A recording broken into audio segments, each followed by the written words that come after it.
eerste boek van Johannes hoofstuk 1 vers 10 lys soos volg. As ons beweer dat ons nie gesondig het nie, maak ons hom tot leienaar en is sy woord nie in ons nie. Welkom by Geloofspad.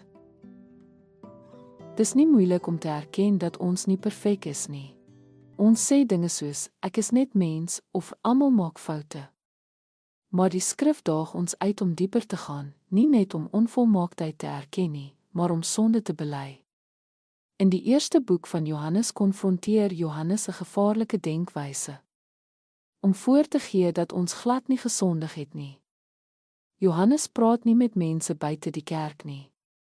Hy waarsku gelowiges. Om te ontken dat ons gesondig het, is om God 'n leienaar te noem.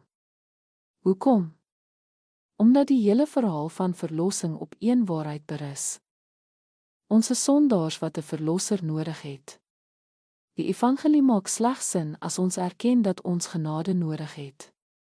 Baie van ons word versoek om ons sonde af te speel, dit 'n fout te noem, iemand anders te blameer of te sê. Dis net hoe ek is. Maar dis nie belydenis nie. Dis vermyding. God reinig nie verskonings nie, hy reinig sondes. Die gevaar om te beweer dat ons nie gesondig het nie, is nie net morele blindheid nie, dit is geestelike selfsabotasie. Dit sny ons af van die einste genade wat ons nodig het. God se woord, sy waarheid, sy teenwoordigheid. Sy genesing is nie aan die werk in iemand wat nie hul behoefte daaraan wil erken nie.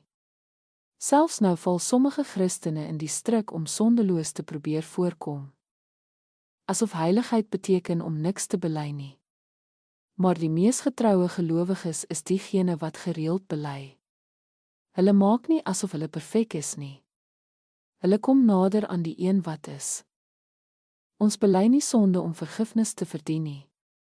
Ons bely omdat ons glo dat God getrou en regverdig is om te vergewe.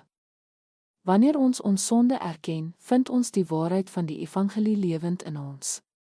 Soos Charles Spurgeon gesê het, geen mens is ooit uit God se koninkryk gehou vir sy belyde boosheid nie. Baie is vir hul vermeende goedheid. Laat ons bid. Vader, ons bely dat ons gesondig het, nie net een keer nie, maar oor en oor.